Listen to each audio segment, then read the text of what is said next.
Wow! Nagpakita mga kapatlersa natin yung budong pula. Basta't nagpakita yan, kalukuhan yan. Teka, namiss ko yan ah. Namiss nyo ba yung budong pula? Ngayon na po, nagpakita na. Gagamitin na ni Chef. Nilamas-lamas na.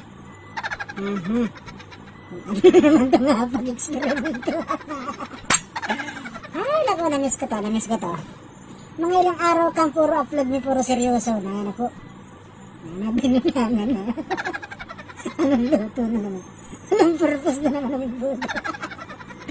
Ay, teka raw. Oh. Magic. Oh, pakwan. Hop. Oh, galing. Bawing-bawing naman doon sa mga ilang araw mong puro seryoso. Isa lang butas. Wala, pangyarihan na naman ito. Tinaga na ng star. Mabuong na naman tayo rito. Pulang-pula yung pakwan. Kaya paglaruan lang. Tingnan natin kung anong finished product nito. Sabi ko na pag ilang araw ka seryoso gagawa ka ng isang. Yan. Tikim baga tayo ng suman na pakwan. Ano? Palag.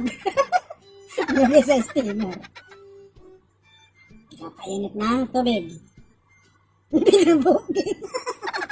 Buog talaga. Binilangan ko yung suma na pakwan. Asa na? Magkaking abogado yan. Hindi. Mangga. Mangga nilaw man yun. Teka, marami nangyayari.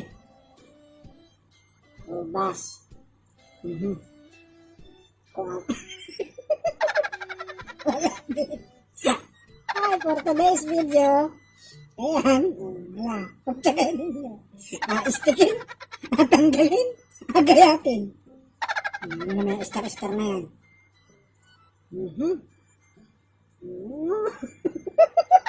Bahala kayo. Mabuhan dyan. Teka.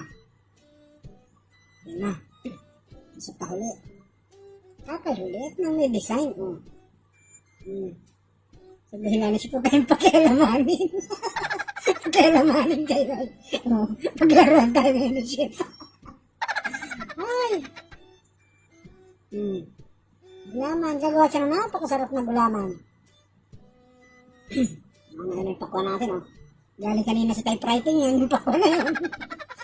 Gulaman, gatas. Mukhang masarap ang finished product na rin. Yan yung asukal kaninang pinakulong. Galing. Hindi. Mukhang masarap yung fruit salad nito. Hindi. Magaling. Nilagyan pa ng natabi ko. Golping sarap niyan. Gusto.